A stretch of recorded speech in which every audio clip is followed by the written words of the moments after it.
let's make lemonade. Okay. Let's go to work. Stop! That's the signal! Go! Go! 6! It's beautiful!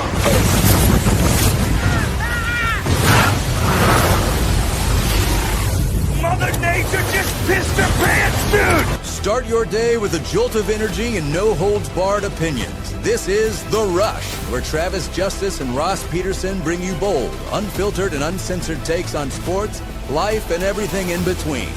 Buckle up and let's go.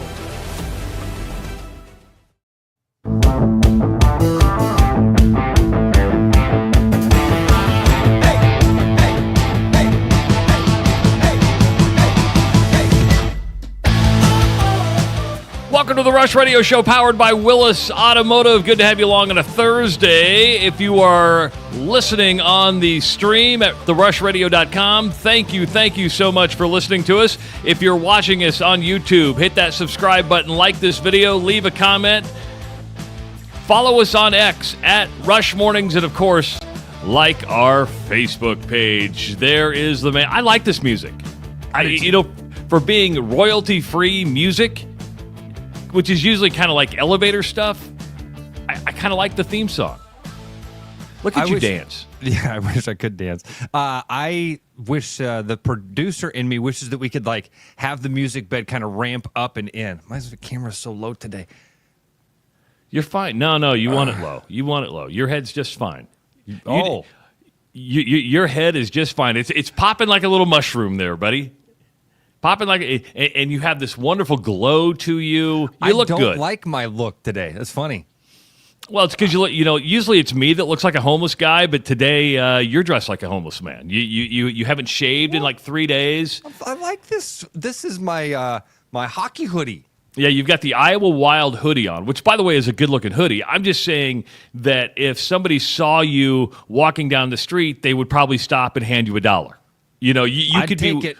I'll one be of those honest, guys. I'd take it. You'd be one of those guys standing on 42nd Street Bridge and going, I'll take $1 for. I'm homeless. I'll take $1. Yeah. What do you want for $1? Want to smile? There was a time you could probably do high fives. I think people would be too, COVID-y about that now. No, I don't think so. Germs. Is that still a thing? I mean, high-fiving a homeless man is probably not the healthiest thing. True. I'm not trying to judge. I just, if you're a germaphobe, you ain't doing it. Yeah, and germaphobes were around before COVID. But do you remember, germaphobes bother me only because of Howie Mandel and Cato Kalin. Isn't Stern a big germaphobe now too? I didn't know that. Yeah, I think he's a little paranoid about all the germs too. I come from the belief that germs are good. When you have a baby, you should let them play outside in dog poop and dirt. I was with you. Had me there with you for a little while, and then all of a sudden you lost me. Why? Why did I lose you over that? I didn't mean to lose you over that, but there is something about that, right? I mean, my kids have never really been sick. They never had the tubes, in the ears or anything like that. I've got coworkers that send their kids to daycare every day. Nothing wrong with that. I understand why you have to do it, but boy, their kids are sick all the time. My kids were never sick. Here, Audrey's school was canceled yesterday because so many kids and staff are sick. Really? Yeah, they reached got an email on Monday that was like, "Hey, everybody, if you're at all sick, like sniffling, coughing, please stay home. We're pretty close to this tipping point." And then Tuesday morning, an email came out, said, "Wednesday, we're out of school. Keep everybody home, get them healthy. Try again on Thursday." I think Aunt Jeanette had that. She teaches, and she's a substitute, but she teaches every single day and pretty much in the same school every single day. But there was there was a day like last week where over half the staff was gone. I mean, they were just like, and the Omaha Public Schools has a shortage in substitute teachers anyway. So you have your regular staff gone. You have a hard time getting substitute teachers. By the way, substitute teaching, not a bad gig. Not a bad gig. My wife gets like $270 a day to substitute teach. That's That's not bad. $270 a day. No, that's not bad. No, I'm just because I was at Ducktail Lounge the other day, and the guy who owns that is that a Drake bar? Yeah, pretty much. I mean that's a good way to put it. I mean it's over on the west side of town, but it is Drake Bar. I was over there with Justin actually. It was what we were doing. So it's funny you'd bring that up. And and same thing, like successful guy, smart guy, and he's like, yeah, I just got done substitute teaching. And I almost wanted to be like, why the hell are you doing that? But this is why. So when you said that, Trav, it reminded me of that conversation. And then where my brain was going for a moment there was like, man, I know like 6 or 7 substitute teachers, and they're all really smart people. I mean, you got to be smart to be a teacher. You have to be smart. Yeah, well, but hold on. You don't have to be. Uh-oh. Shots fired. It's funny that you bring Here this. comes the anti-teacher. No, rant from the it's husband. not. It's anti-teacher. I mean, that's like saying that every teacher is a good teacher, and I don't think that's the case, right? I mean, you can be. Dude. Again, what I mean by smart is they had to have gone, unless they're faking their credentials, they had to have graduated from college. That's smart in my world. Again, community college dropout. If you got a piece of paper on the wall that says that you did it, you're learned. So because I went to Grandview and have a piece of paper, I'm therefore smart? Yeah. Wow, you're making me feel good, man, because I don't think I'm that smart. But thank you for thinking like I'm this smart. thing about like, raise your hand if you think half of the people are really dumb. And then keep your hand up if you think you're one of them.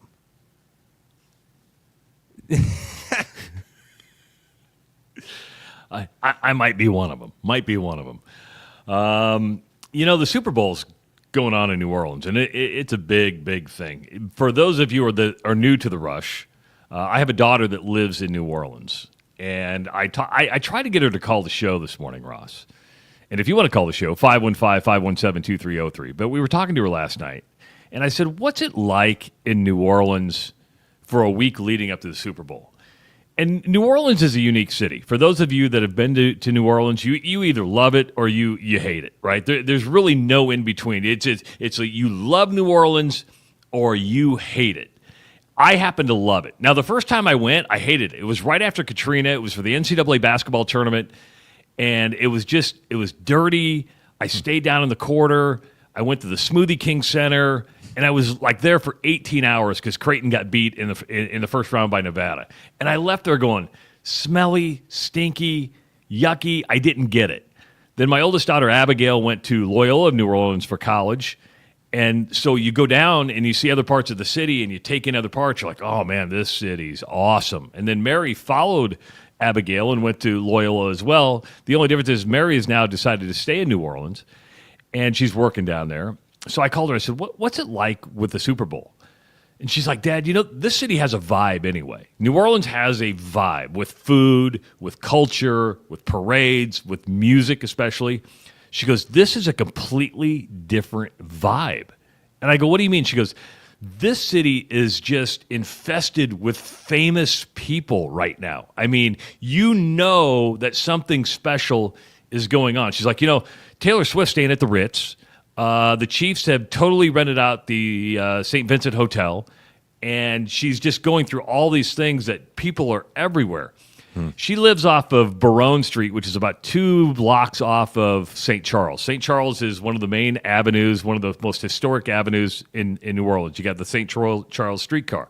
She goes, I'm sitting out on my porch yesterday. All of a sudden, cop cars. Woo, woo, woo, woo. She goes, I've never seen anything like this. To avoid St. Charles Street, they decided to go down Baronne, which is right by my daughter's apartment. She goes, it was the Kansas City Chiefs coming back from practice at Tulane Stadium. And she goes, can you explain to me why you need a 4-block police escort for 4 buses? She goes, I've never seen it. She goes, I thought it was the President of the United States for how much security there was. She goes, you're going down a side street in New Orleans with 8 cop cars in front, 8 cop cars in back, and 4 big buses that are in between. What's the answer? I mean, what's the real answer? Why does a football team need a 4-block police escort from the city? What's the real answer? So they never have to stop and be delayed. I think that it's probably that's the answer. It's not. I don't think it's safety. I think it's because the bus wouldn't be able to travel. People would literally swarm the bus, be taking photos of the tinted windows. They'd have to create all sorts of other diversions, and so this is because I'm with you. I would see that and go, "This is ridiculous. This is overkill. This is a football team trying to get to practice." Yeah, they can't get there, and by the way, there's $1 billion of inventory moving around our community because of this game. Can we get them to practice? Yeah, I've driven in New Orleans several times, and you need the police escort if you don't want to stop. Have you ever heard my favorite bus story is the one that John Stockton tells about when they were in when the Dream Team played in Seoul, right? I believe so, yeah. Right, I believe so. That their bus could not move. I mean, it was the bus was like swarmed with people, right? So the story goes that they were like on their way to a practice one time. The bus can't move, and John Stockton says, "Hey guys, I'll meet you there." Like, what are you talking about? He's like, "Watch." The doors open up, and John Stockton walks out, and people get out of his way. They thought he was like the team manager or something. Team physicians getting off the bus, guys, get out of the way. Well, and look at John Stockton. He's like a choir boy, right? He would be like one of the most unrecognizable players. Absolutely. Another one goes, and this one's on film. He's walking around Seoul with his family, and there's a guy wearing a Dream Team shirt, the one with all the caricatures on it. Remember that? Yeah. And John Stockton walks up to the guy and says, "Hey, love your shirt." And the guy's like, "Oh yeah, team's a lot of fun, isn't it?" He's like, "Yeah." He's like, "Who's your favorite player?" And the guy's like, "Oh, I love Jordan, man. Jordan's my guy." And pretty soon Stockton's kid walks up and goes, "That's my dad." The guy's like, "Oh my God." If you could have a job, and this is, if you could have a job in New Orleans right now, what would it be? Would you want to work at a bar? Would you? Because I'm transitioning into something here that I found very unique with my conversation with my daughter last night. You know, Trav, I think one of the more interesting things in a lot of these cities would just be an Uber driver. But I'd want to be. I mean, maybe even limo driver is maybe what I'm looking for more, because not necessarily just randoms. That would be fun, and that is something that I would enjoy. Talking to random people every 8 minutes. Oh, hell, you should do that in Des Moines. You would probably just think. Do we have Uber in Des Moines? Yes, you have Uber in Des Moines. You have Uber. You have Lyft. Have you never used an Uber in Des Moines? Never. Really? Never. Nope. I'm not kidding. I thought that it was only like in big cities, and I didn't think we were a big city. You're a big city. I can't believe you're asking if you had. I think they have Uber in like Cedar Rapids. But really? Yes. Okay. I'm gonna believe you. I'm gonna believe you. I might have to try Uber on Saturday, actually. So I was talking to somebody yesterday when it came to Uber, and they Uber everywhere. They decided not to own a car. They did the math in their head, from car payment to gas to maintenance to taxes to licensing. They did the math, and they decided they take an Uber everywhere. Everywhere they go, it's an Uber. And they asked him. I think that there's a logical case to be made, Travis, for that ride share thing to just. I mean, I get it. I would never do it, and I think most Americans are like, no, I want my freedom. I want my car in my driveway so I can go when I want, and I don't have to have a 7-minute wait or a 9-minute wait, or if the network's down, I'm screwed. Now they asked this guy, "What do you do on dates? You know, how do you go on a date?" That's a good question. And he had an answer. He goes, he sends the Uber to pick up his date, and then they come pick him up. Now, I would do it the other way around. Well, no, because the girl, I think on a first date, maybe the girl would be like, I'm not sure I want you knowing where I live. That's fair. But even then, you're going to have to get the address from her somehow. But is that romantic? Is that romantic to say, hey, I'm going to send an Uber to pick you up. Looking forward to the movie. No, Looking forward to dinner. I think you might be better trying to pull off the other one, which is you have the Uber come to your house, right? Yeah. The guy pulls up and he's like, "Hey, Travis, Ross, yeah, hey, how you doing, man? Hey, Travis, thanks for doing this. I appreciate it. How long you been driving Uber? Oh, only a couple months. Hell, I didn't know I could drive Uber in Des Moines, right? I was listening to The Rush and I found out about it. And then as we're driving, I go, "Hey, by the way, when we get to this lady's house, it's a first date. Can you take the Uber sticker out of the window and we'll just say that you're my buddy driving us around because I know we're going to have a good time? Is that possible?" And then I would start my date by lying to the girl. I'm a real good liar, so I would start by hey, this is my buddy Travis. He's just going to drive us around today. I know like car rental companies now rent specifically week by week to Uber drivers. So if you're an Uber driver and you do really well, you can like just rent your car so you have a good car from the rent-a-car company, use that, and just pay the rent-a-car company and keep the proceeds. Are you seeing some of the stuff Jason's been posting there? Jason drives Uber, or he says he used to Uber. Used to Uber. Okay. Took a dude from Waukee to Omaha one time. What does that cost you? Because the problem is, the great thing about a local rideshare is why you do this is like, let's say you take somebody from West Des Moines to Court Avenue, right? You're in West Des Moines, you want to go down to El Bait Shop, you want to go to Highlife Lounge, you want to go to Fong's, you want to go to the East Village.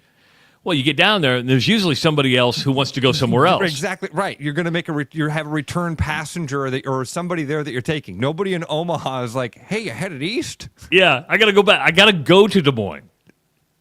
Man. It doesn't tell you where you're taking them? Well, it's got to. It has to, doesn't it? Now I feel awful about something. What's that? We did that in Spain. We took like an hour and a half Uber in Spain. Oh, wow. Oh, so okay, man. You would want to be an Uber driver.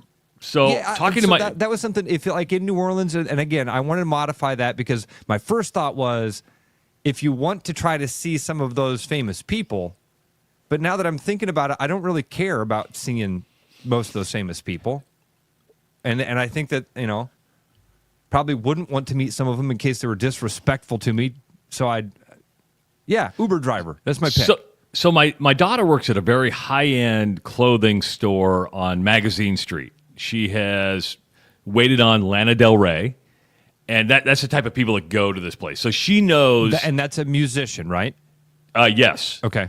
So she knows this week that the store is going to be packed and like really, really famous people are coming in.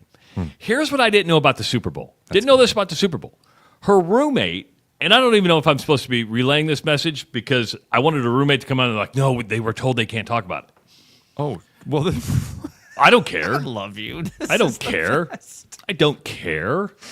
Her roommate, I didn't know these jobs existed, Ross, was just hired as a private concierge for the Super Bowl.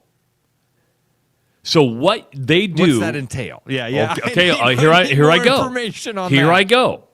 So apparently, I didn't know these jobs existed. Apparently, during Super Bowl week, when you're in the city, they do like the younger people. I believe, I think mostly probably female. They hire, and I'm making that accusation just because of the person I know who was hired. You are hired to be at the beck and call of famous people. And when they go through their instruction, you are told you are not supposed to be starstruck. You are supposed to do basically, if they say, I need my dry cleaning, you go get it. You go in with no smiles, you just stone face. You just go in there and you personally do what they want. And I don't know how much it pays, But I didn't know that existed. Like they get people together and say, hey, you're going to be waiting on such and such. Or if somebody calls, you got to go take care of their needs. And it's just not for players and families. We're talking famous people. Does that surprise you they do stuff? I have no idea. I guess, yeah, my assumption was that those entourages were kind of built in and traveled with them. I didn't realize that was an on-location type of thing. You got to Des Moines and you found a group of people that were willing to play the role. I mean, that's does interesting. That does kind of surprise me. Here's one that I learned a long time ago. And again, I think these are things that none of this is private. I don't think. I don't care if it is. I worked with a lady for a long time whose husband was a Division I football official. Okay. And you know these guys, Travis, you know from John. Well, he was very high profile and would get a chance to go do like really big bowl games and I think even national championships and stuff. When he had a wife and a couple of beautiful daughters, okay? When they went to the bowl games, they were treated like the first family. It was like private security that met them at the airport, that stood outside of their hotel room doors. And on certain trips and in certain games, they had like 24/7 private security. And this would have been like early 2000s. No, that's still the case today. Like now, John Higgins is now retired from officiating, but when he did the Final Four in the national championship, it wasn't that way. Like when he did the first round games in Des Moines, or when you go to even a regional, because you're in and out. You either do a Sweet 16 game, but once you get to the Final Four, you are basically once you get off the airplane, you're given private security. You're in a hotel that is guarded. And you're not really allowed to leave that hotel? Yeah, they could not leave the room. It was like, I mean, the way they described it, and it, for them, obviously being from Central Iowa, it was kind of fun. It was like, this is a neat experience. As they described it to you, 5 years later, you were like, man, that kind of sounds scary. I mean, it kind of sounds cool, but at the same time, why do there must have at some point been like a very credible threat for the NCAA to go, all right, we have to go to these measures to protect these families of the officials. Well, there's a number of reasons. Because you know who the officials are usually going into that. But you also want to make sure that people, gambling influences, don't get around them. Right? You're trying to keep them as secure and secluded as possible to make sure no influence takes place whatsoever. Crazy stuff. So, and again, I don't know why that story came to my brain when we were talking about having kind of like a concierge, but having, that'd be an interesting job. I mean, talk about seasonal employment. Jeez. You couldn't do it because no. You are thumb your nose at stupidity at all time. You're like, you want me to get you what? You want me to get you what? Yeah. I heard Tucker Carlson, this thing that was floating around the other day where he just has this like very stone-faced way of saying the most ridiculous stuff, right? And he's like stone-faced and he's like, I have a mental disease against authority. I can't you can't tell me what to do because you tell me what to do and I know it's the right thing to do, but you told me to do it and then I don't want to do it because you told me to do it. Yeah, that sounds like you. And I was like, oh, Tucker. I got to swim upstream. Like, no, Ross, this is the way. Oh, watch this. You are anti-authority. Yeah, you are anti-celebrity. Where it comes from. Yeah, I'm anti-celebrity. Because Trav, I think it was, I really do think it was the politics thing. I mean, I idolized politicians. I was dumb enough to do that when I was young, and then I got to meet some of them, and there is that oh shit moment, man, where you meet these people in charge and you go, oh, you're in charge of stuff. What it should be is, oh, you're just human. Yeah, exactly.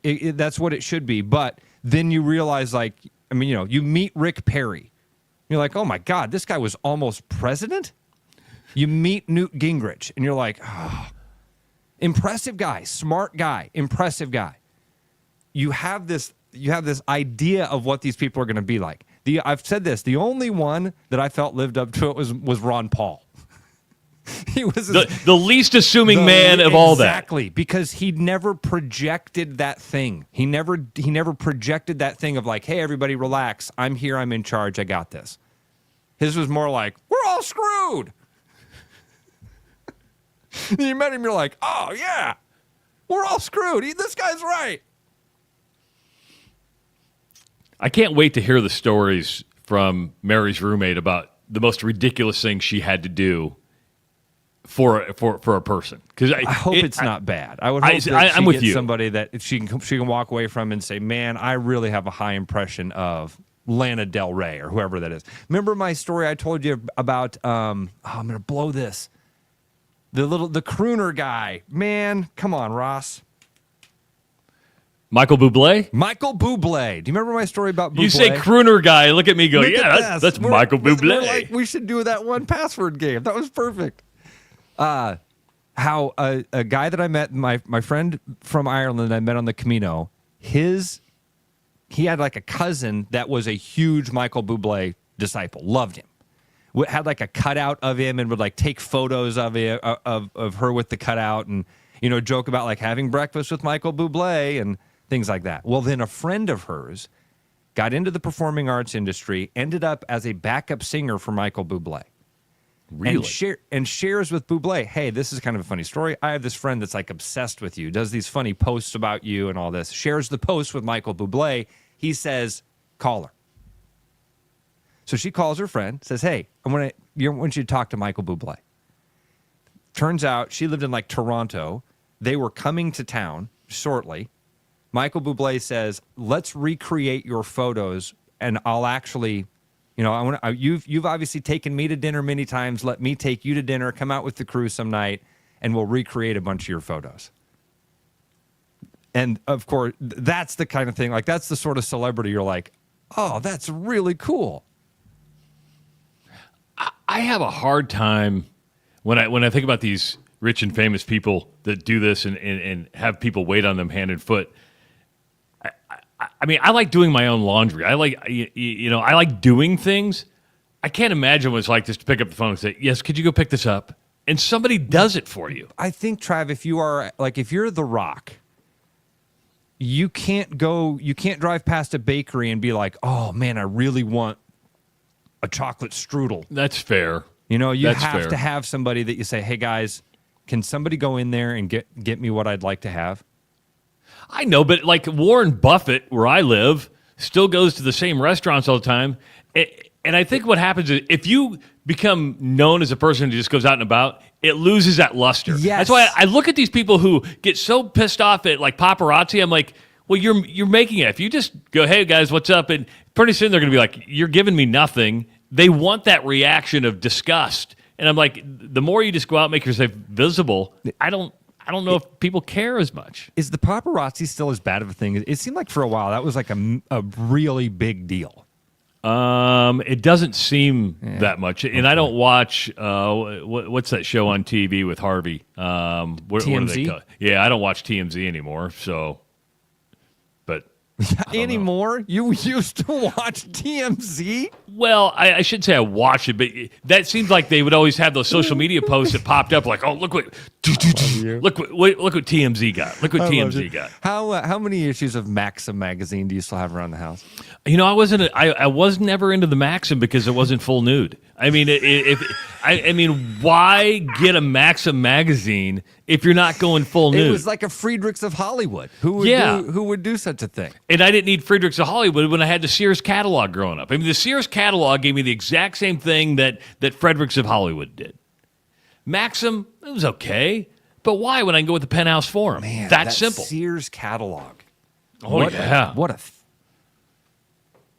Like that's something that's going to take its own. We should have a 30 for 30 on the Sears catalog. The rise and fall of the Sears catalog. A bajillion lives lost is what you could call this.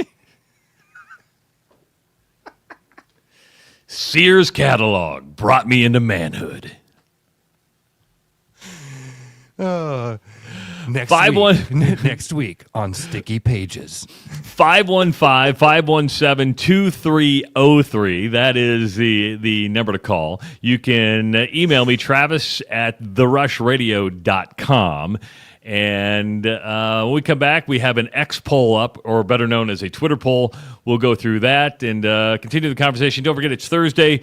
Beer with Bruno coming up at 7:30. It is The Rush Radio Show at therushradio.com. Hi, I'm Sean McFarland, Service Manager at Mini of Des Moines. Valentine's Day is right around the corner, and if you're looking for the perfect gift for your Mini, give us a call and get your vehicle in for its scheduled maintenance or any repairs that you've put off until now. There's no better way to make your Mini feel the love that you have for it. Please give us a call or visit us online at miniofdesmoines.com.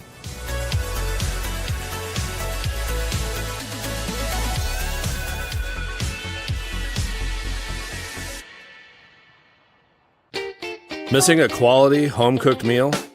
You know, the kind Mom used to make? Lucky for you, we found her recipe book. Welcome to the Highlife. Welcome to the champagne of bars. I'm loving these wooden nickels, Brian. Yeah, I suppose everyone is catching on. Just spend $20 to get a wooden nickel. It's 25. Collect 10 and add up the savings on your next purchase. Some of these are worth $5. That could be huge. I know, right? That's why you have to spend $20. It's 25. Collect 10. It's like money back to you. Spend 20, you get another wooden nickel. It's 25. Collect 10 and add up the savings. It's huge. Central City Liquor is home of the 10% cash coupon. And the wooden nickel program. It's huge. There's a new spin on casual dining near Drake University. Lucky Horse Beer and Burgers. Craveable faves, flatbreads, delicious burgers, frozen cocktails, and a crazy cool vibe. Get to Lucky Horse Beer and Burgers today.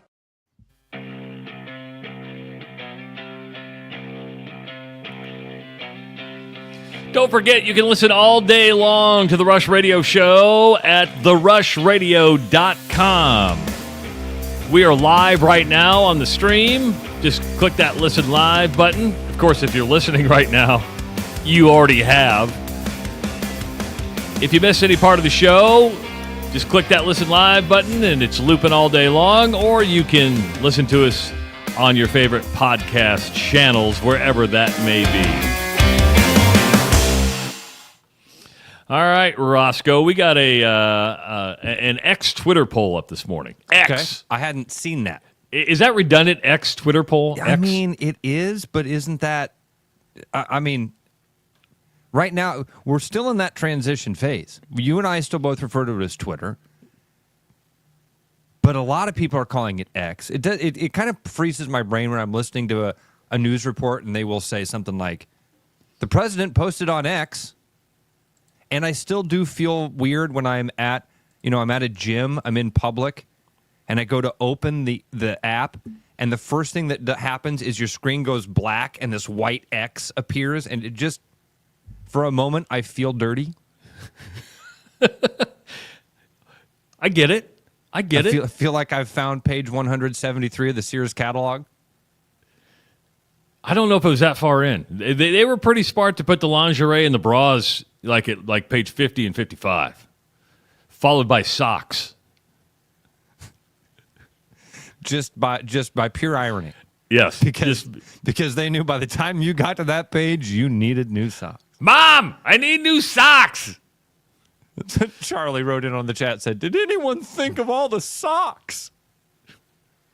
But the Twitter poll that we have on our page, which is at Rush Mornings, is why do you watch the Super Bowl? It's one of, if not the most watched event on television of the year, right?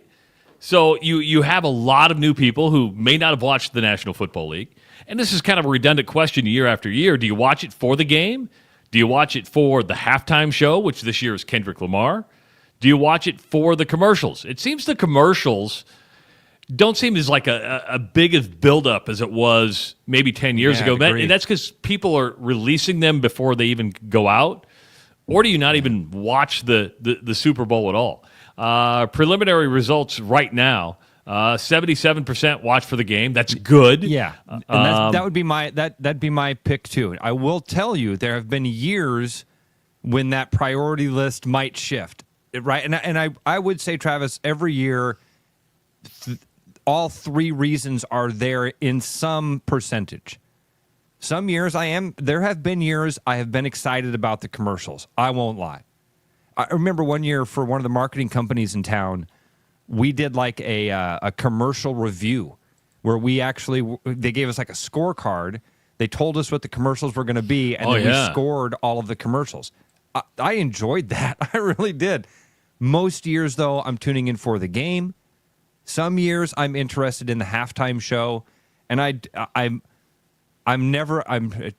try not to be a person that just bitches about the halftime show if it's not some act that I not familiar with or don't like. I do like Kendrick Lamar. I am excited about what that's going to look like and sound like. So, of the three numbers here, are you shocked at anything? Because I'm glad 77% is the game. What were the other two? I'm sorry. So it's the halftime performance, the commercials, or you don't watch it all. Here's the breakdown of the rest of that. 1.4% so far saying halftime show. 1.4? Yes. 9.2% saying the commercials, and 12.1% saying they don't watch it all. Really? Yes. Travis, I would have honestly swapped the 1.4 and the 12.1. I really thought about 10% would say, I'm watching for the halftime show. It's the thing I'm most excited about. And I did not think 10% of our audience would say they weren't going to watch at all.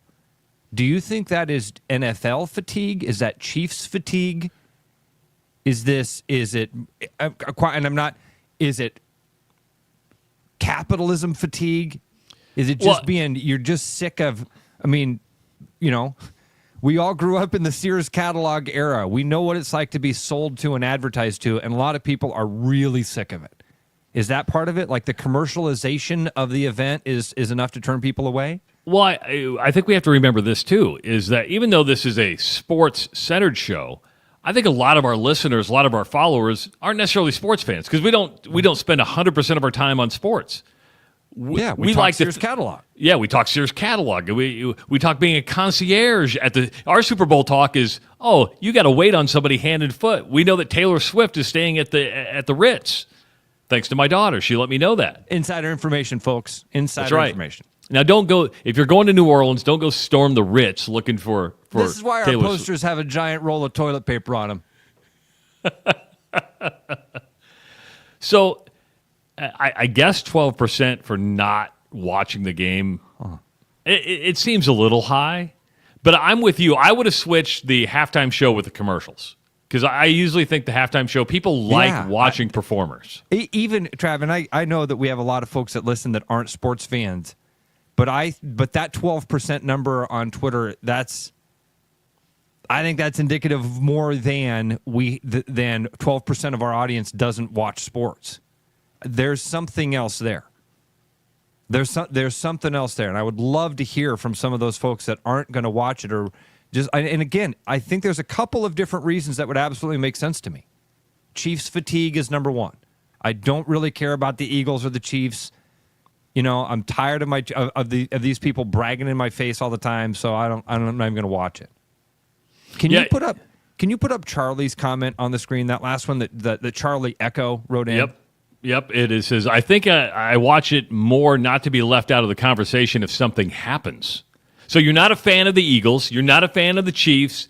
If something happens in the game, you want to be able to at least talk about it. Yeah. And that includes commercials and halftime show. Exactly right. There's cultural moments that happen within this 4 hours that a lot of us are consuming together. And Travis, man, this is something that we don't get this opportunity very often anymore in this society, dude. This is why Tiger King was such a phenomenon, because we were all locked inside and it was so enticing and all of us consumed it at one time. And that allowed for that water cooler talk that Charlie's talking about, where we all got to kind of, again, are there some outliers? Are there 12% of the people that are like, I'm not doing this? They're even more contrarian than I am. They're looking at it going, I don't do this. Some of it is, I don't do this because everybody else does it. Have there been years you haven't watched the Super Bowl? I don't ever remember one. There's been years where I haven't watched the entire Super Bowl. Like, you're like, okay, I'm kind of bored with it. Doesn't do it for me. I'm going to go check what else is on. If I walk away from any part of it, it's usually the halftime show. Just because you like Kendrick Lamar, I really don't know who Kendrick Lamar is. And it's rap, and a lot of people that is enough to go, it's not for me. I mean, and his music isn't targeted towards white guys in Iowa, so I don't blame you or Omaha. And I don't blame people in the Midwest for going, yeah, not for me. Here's what I would say. One of my favorite halftime show moments, I wasn't even with my mom and dad at the time, but my mom and dad they were not music fans at all. They had no idea who Bruno Mars was. And when he did that halftime show, my mom and dad were like blown away. Like, this dude is amazing. Like, yeah.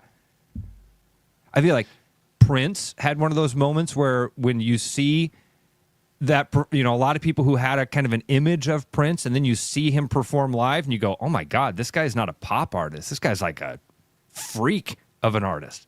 Well, let's go back to the early 2000s in the Janet Jackson and Justin Timberlake cultural moment, right? I mean, we had the nip slip.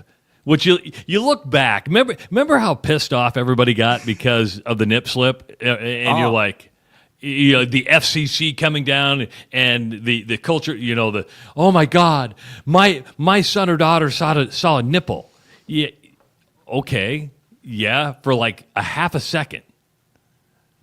Can you put up Boxer's comment? That's amazing. This is exactly what you're talking about.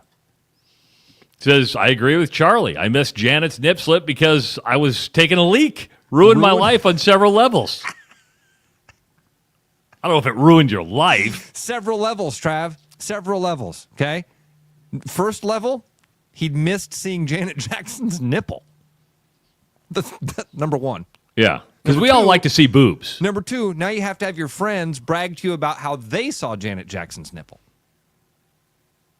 And having a friend tell you about seeing a nipple is not nearly as cool as seeing a nipple. Is it different? Because in today's world, we'll see it live. We just saw Kanye West's wife wear nothing to the Grammys. Nothing. And that was the most watched television show on Sunday night. Like 15 million people tuned in to watch the Grammys. I don't know who won a Grammy at all. Great, but I know Beyonce won Country Album of the Year or something. I think maybe even you told me that. Yeah, because I told you that on this show on Monday.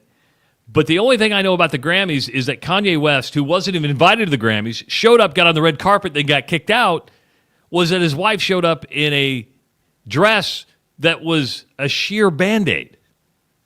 And the Will Smith's kid showed up wearing a house on his head. So that's all that I'm with. Travis, here's an interesting phenomenon that happened from that too, and I think there's a documentary or something out there about this. Maybe from Janet Jackson. Podcast. Dude, look at what happened to their two careers after that moment.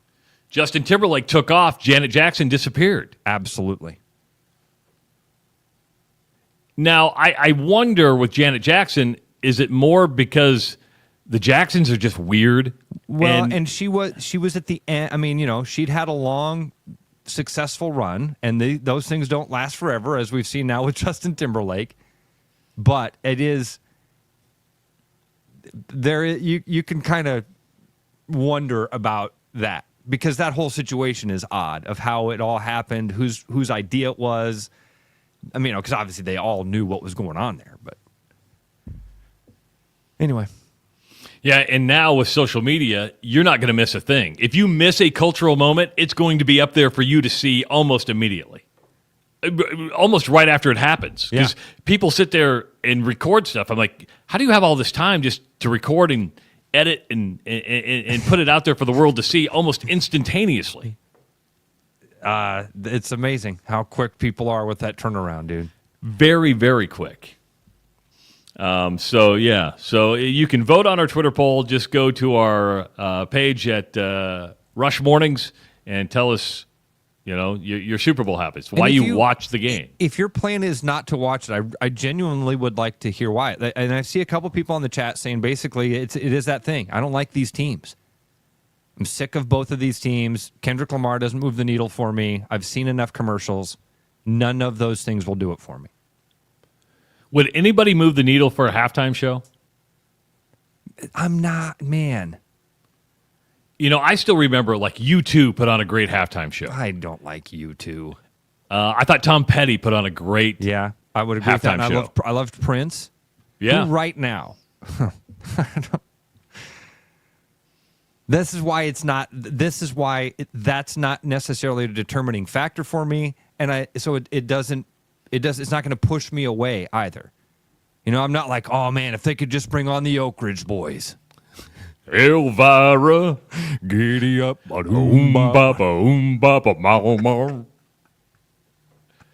always did that when I was a kid. I would always like to see if I could get that low.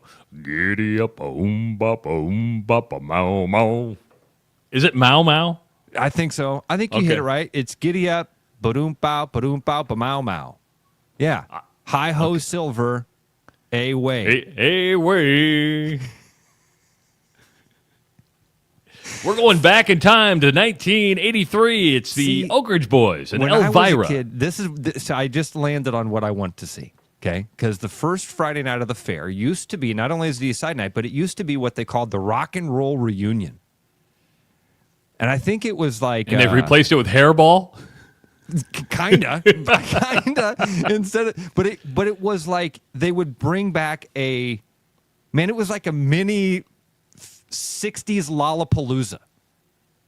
So it would be like the Dave Clark Five, Del Shannon, Little Richard, all of them together. And you'd watch, Del Shannon would get up there and he'd play Runaway and all the old ladies would dance. You'd be like, yeah, this is fun. She's my little runaway. That one? Yeah. Run away. Yeah. And then there's like a flute, or what is that one instrument? It's not a theremin. What's making that really high? Because it goes me. I don't know. It can't be a theremin. Anyway, Clayton has a great idea. Let's just have Mike Tyson and Jake Paul fight at halftime. No, they're buddies now because they all got paid. Yeah, but if it was on network TV, at least we'd be able to watch it in real time. That's true. That's true. Buffering. A lot of people, Metallica coming in, Foo Fighters. I like the Foo Fighters. I love all those bands. I've seen Metallica. The Foo Fighters would be great, but who's a band that would make you tune in for the halftime show or an act? Taylor Swift wouldn't do it for me, and she's probably the biggest act in the world right now. Garth Brooks, I've seen. Here's one that surprised me, Trav.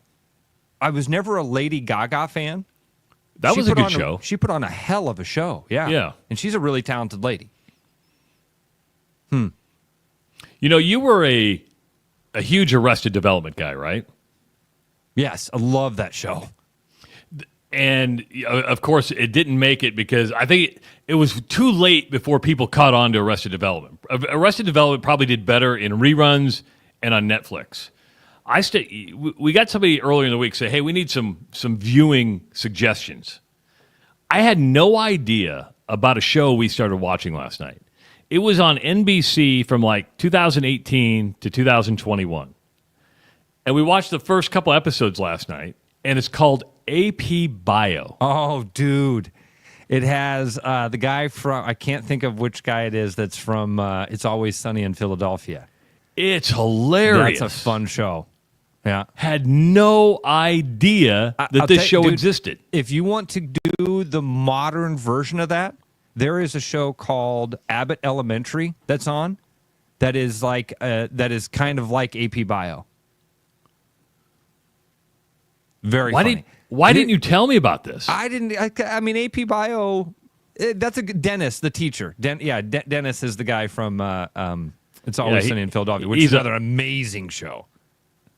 But I think people knew Sunny in Philadelphia was good it was just probably on the wrong network or just on the wrong place for people to find. I think I knew about It's Always Sunny in Philadelphia. I had no idea about AP Bio, and we started watching it last night. You say 3 or 4 years? Like 18 to 21. It was on NBC. It was actually produced by Lorne Michaels. And, for being network, I thought it was pretty... Yeah. Pretty edgy. Show. Yeah. So it's funny that you brought up, we were talking about halftime shows and you brought up Arrested Development because do you remember the band Arrested Development? Yeah. So the story goes that they ended up suing Fox because Fox never cleared that name with the band. One of these kind of a Pat Riley three-peat thing, right? Exactly right. Or and they Yeti. just cut him a check. Yeah. Waited. How the band found out about it was that Fox ran a commercial during the Super Bowl for their new show called Arrested Development. They were watching the Super Bowl, and all of a sudden it said, "Coming up, Arrested Development," and they were like, "What the hell? We're not performing it. We got. You guys ready to sing Mr. Wendell?" Because, Mr. Wendell's like their only hit, right? Mr. Wendell. No, hold on. It's the only words I know from the song. Mr. Wendell. Take me to another. They had a couple. They had a couple of them. They were a two-hit wonder. A two-hit wonder. I don't know. I'd have to look it up. At what point on the Mr. Wendell? At what point does a band or a show? It's like, okay, you're not Tennessee. Thank you, Mike. And everyday people. See, you're underselling or underestimating what Arrested Development could do because that was a game of horseshoes. Christine says they were awesome. Song about Lollapalooza. But at what point do you become not famous enough to where you're like, yeah, you were Arrested Development 20 years ago, but you're not Arrested Development anymore? Yeah. Happens fast. Yeah. So you knew about AP Bio. Yeah, I knew. Yeah, because again, only because of It's Always Sunny. Okay. And when that show came out, my friends that are in, that love that show were like, hey, you better check this out because Charlie's in it or whatever it is. The guy from It's Always Sunny is there. And maybe our listeners can help me out here. And I'd love a phone call on this to give me an explanation at 515-517-2303. The most streamed show last week, according to the Nielsen ratings, is a show called The Squid Games. You don't know about Squid Game? I have no idea about Squid Game. I live in a bubble. You okay? do. And if people need Netflix, I didn't know people were looking for like Netflix.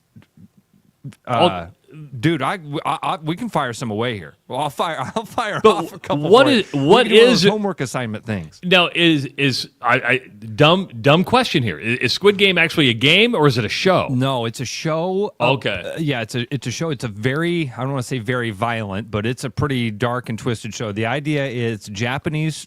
It's a Japanese show. Okay. So you either watch it with subtitles. The premise is they have taken a whole bunch of people who are down on their luck and put them into this contest. And they play these, or Korean, sorry, Charlie. Yeah, thank you for the correction. Not Japanese. Where they put them through these series of different games. And at the end of it, somebody's going to win a lot of money. But the losers of the games are killed.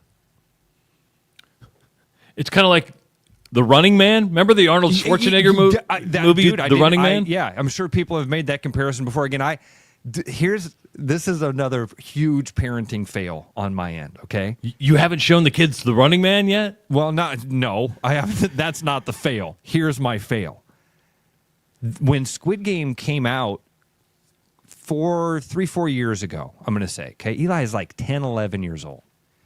And one day, I'm with you, Travis. I just thought it was, you hear the name Squid Game, and I thought it was some like game show.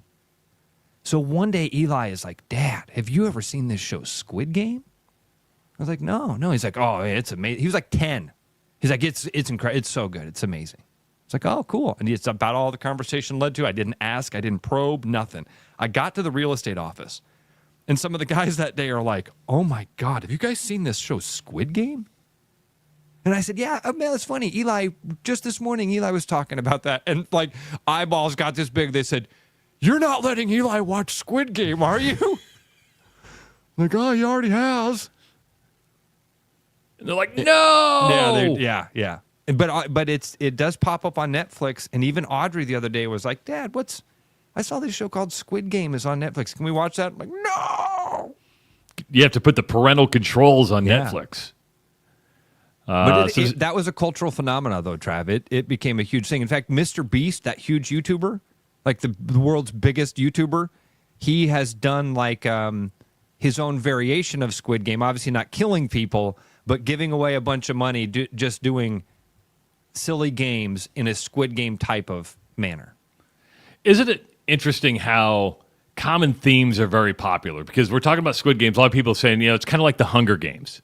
You have that theme of, well, there's a competition, but if you lose, you die. Let's use Lord of the Rings, which you can equate that to a lot of different stuff. Just the same Mazer says premise. Hunger Games, which I think a lot of people, that one jumps out to people because that's one winner. Everybody else dies. So, that's another one. That was a cultural phenomena where people, when that one came out, it seemed like that was one of those mass consciousness things too, where so many people watch that together. I didn't, but I'm aware of it and kind of the premise there. Which is probably why we like football, right? It's a gladiator sport. We like the brutality of it. Something to that. Yes, I mean, there's a reason. And did you see up at Iowa State, they're putting in a brand new video board? They're going to stretch the whole thing. So, you've got the video board now with the two logos on the side. This thing's going to switch, go the distance. What do people get fired up most when they do the replays of all the big hits from the game? Let's go to the big hits, and we watch that brutality. Nope, the biggest is when they play a replay where your team is going to win a turned over call. When the crowd, when 60,000 people get proven right that the officials suck. Yeah! You suck! You suck! You suck! Look at the giant board that proves you suck! You don't have to go to that tiny 12-inch monitor. Just up there! You look suck. up at the biggest TV in the state, would you? You're probably a cheater! It's right there! Why do you want K-State to win, you cheater?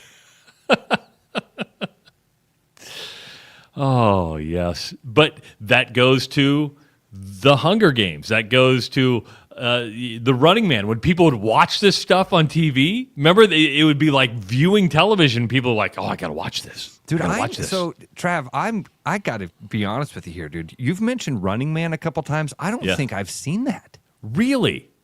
It's a really bad Arnold Schwarzenegger movie. Why was I thinking? Why did I have Sylvester Stallone in my head? That Demolition Man. That's Demolition Man. Okay, all right. Where he had virtual sex with Sandra Bullock.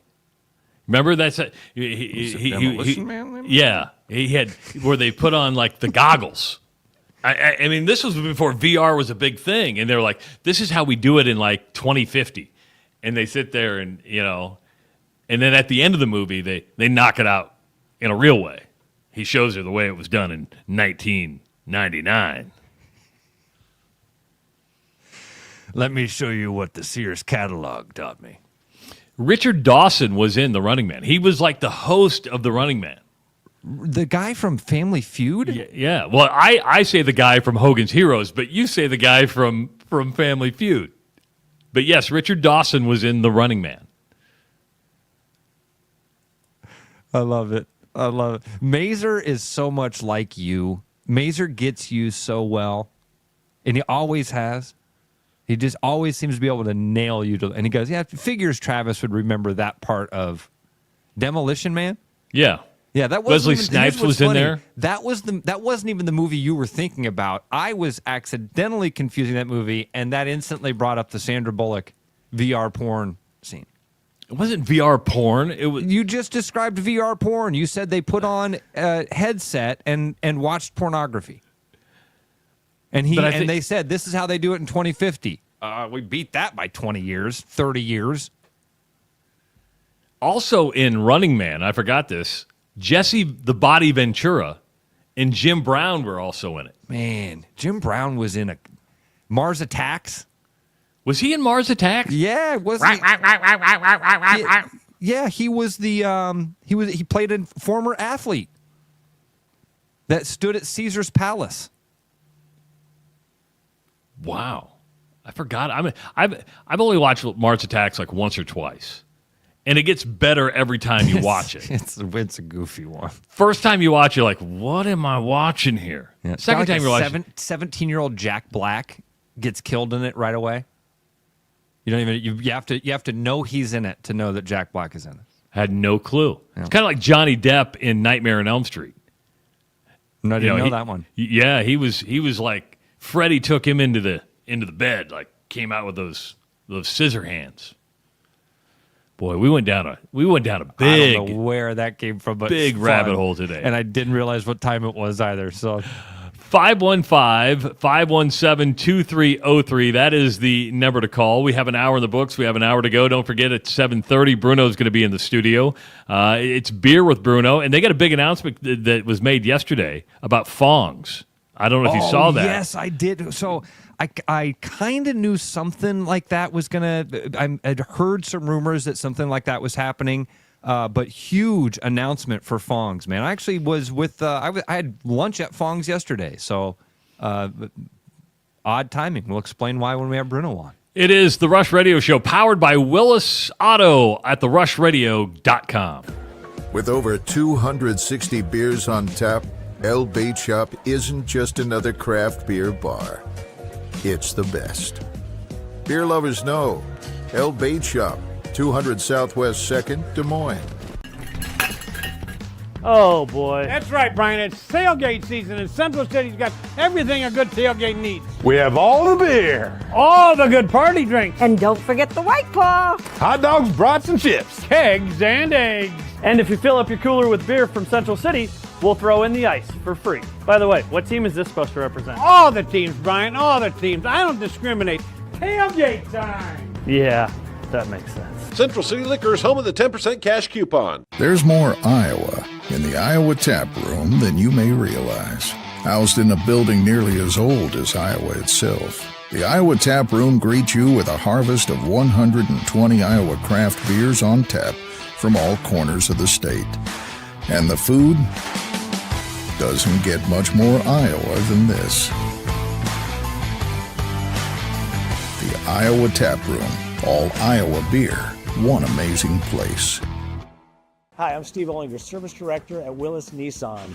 February is here. Love is in the air. Valentine's Day is around the corner. Flowers, chocolates, brakes, oil changes, batteries. Get your car checked today. Go online to willisnissan.com to make your appointment. Happy Valentine's Day.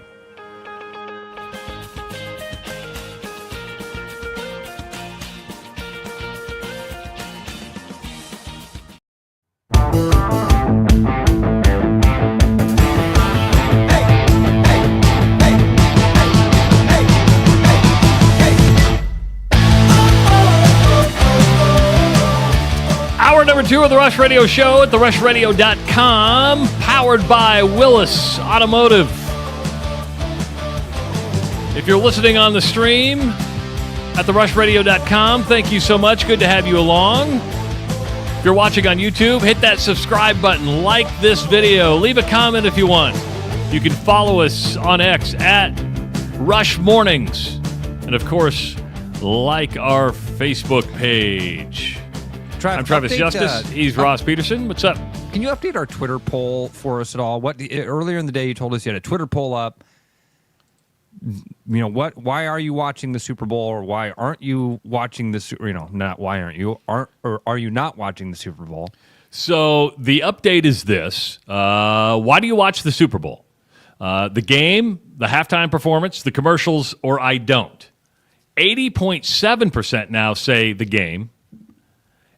1.1% say the halftime performance, 8% say the commercials, and 10.2% now say they don't watch it at all. Wow. So the halftime show is actually going down. Can we share our news about Sunday?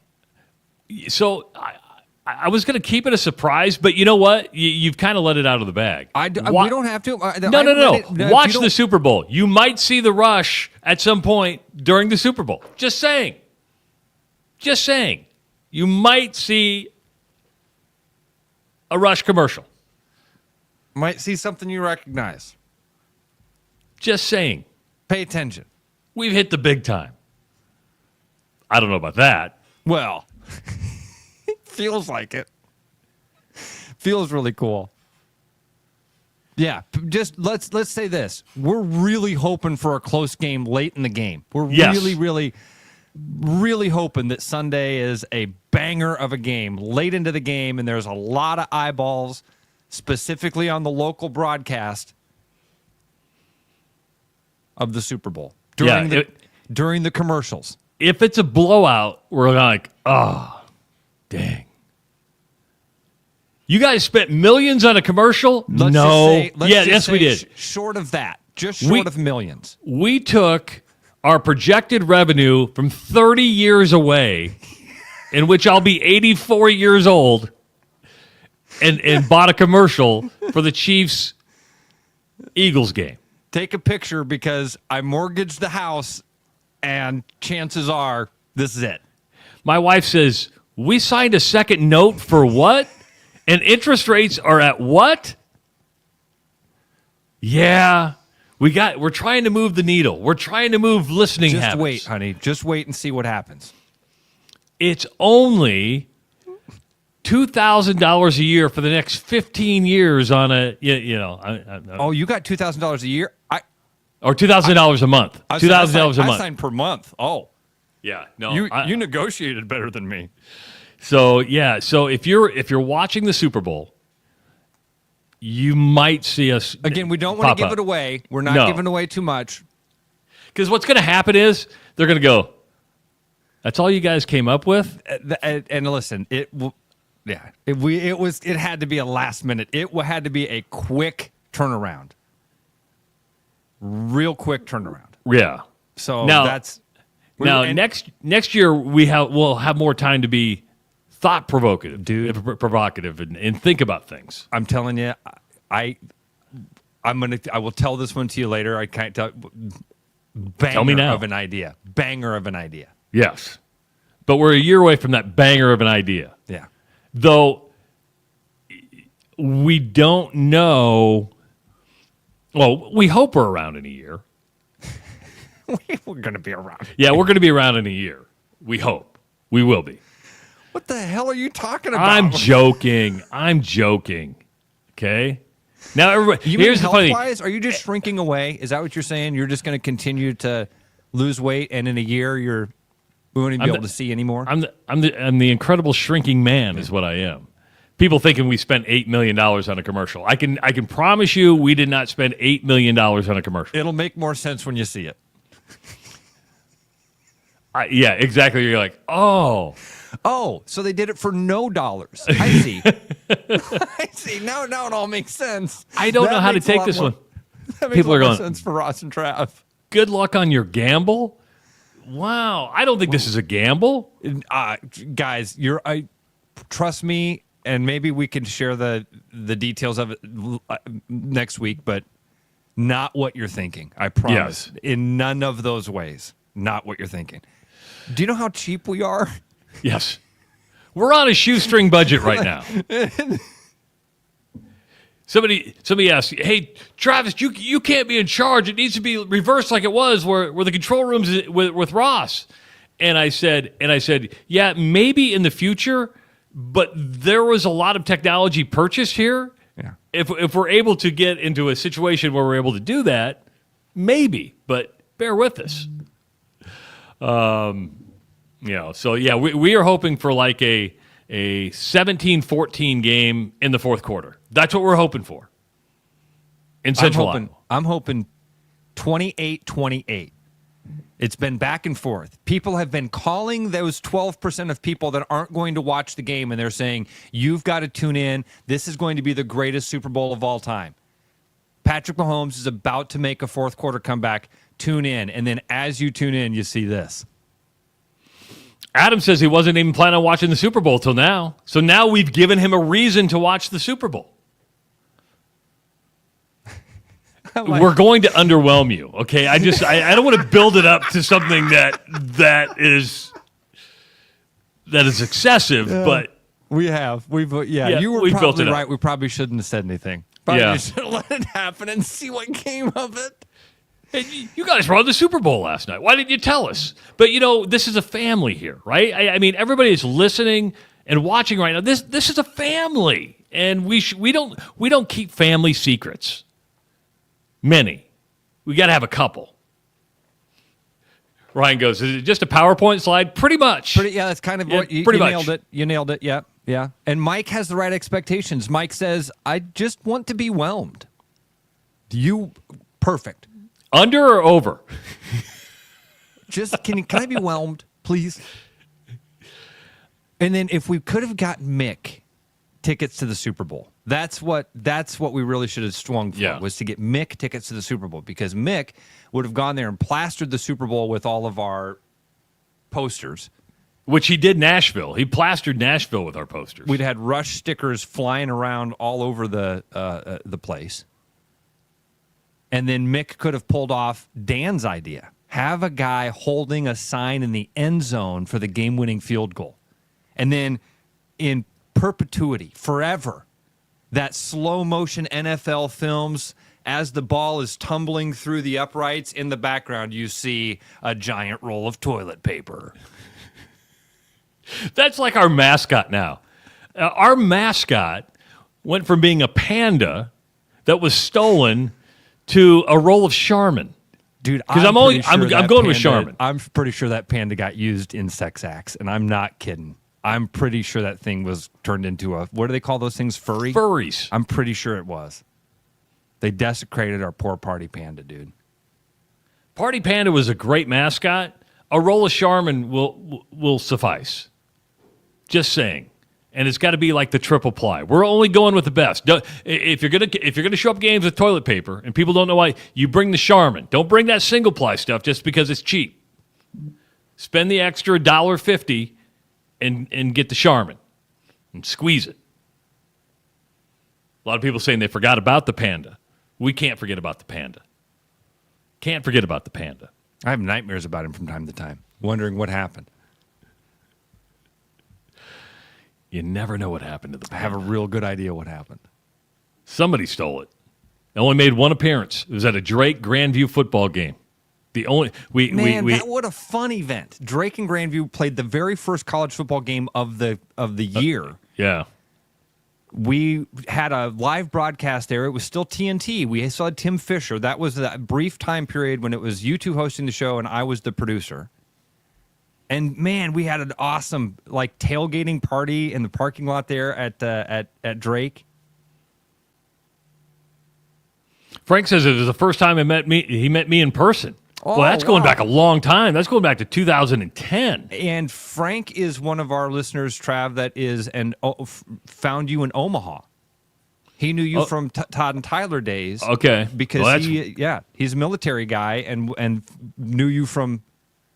That's going way back. People in Omaha saying, you got to listen to this moron. Well, leave the shit, he said. The Iowa State women got a win over Cincinnati last night, 72-52. Audie Crooks had 18.6 rebounds. They out-rebounded the Bearcats by 12 and held Cincinnati to 29% shooting. Good win by Bill Fenley and the Cyclones last night. They're going to be, I believe, at home this weekend. So good win as they improved to 16-9 and 7-5 overall. Hawkeye women, Ross, is what I'm kind of interested in seeing tonight. I don't know if I'm interested in seeing it, but to see how they come back after an emotional big win against USC. They're going to Minnesota.